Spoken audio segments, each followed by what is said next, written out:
Bila ingin melihat ikan di dalam kolam, tenangkan dulu airnya sebening kaca.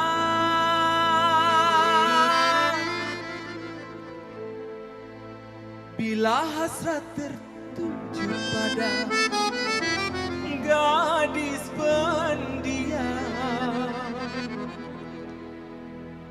caranya tak sama menggoda darah lincah.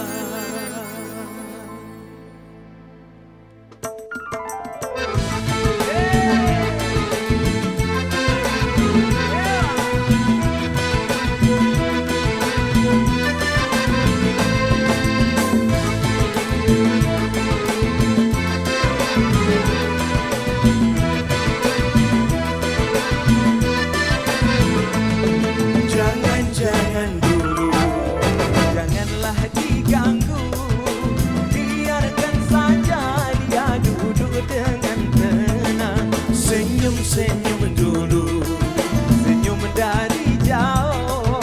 Kalau dia senyum, tandanya hatinya mau.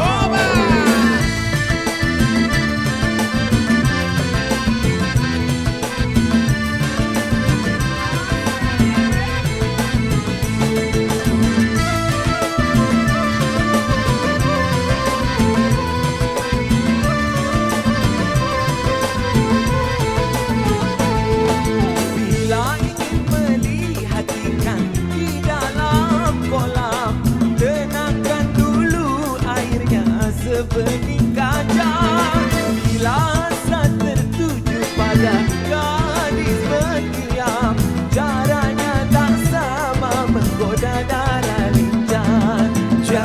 Jangan dulu, janganlah diganggu, biarkan saja dia duduk dengan tenang. Senyum-senyum dulu, senyum dari jauh. Tandanya hatinya mau.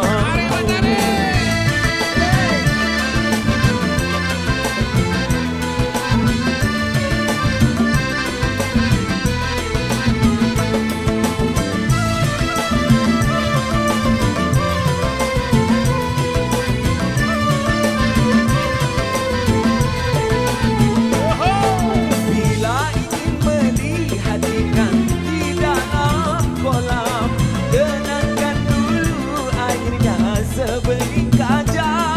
Bila hasrat tertuju pada gadis pendiam, caranya tak sama menggoda darah lincah.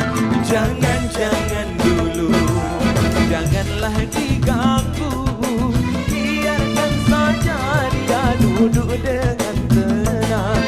Senyum-senyum dulu, senyum dari jauh.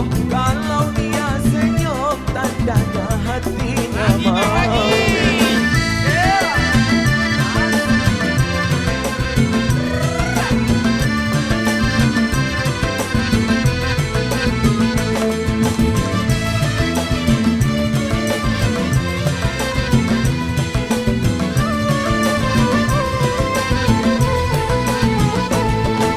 Bila ingin melihat ikan di dalam kolam, tenangkan dulu airnya sebening kaca.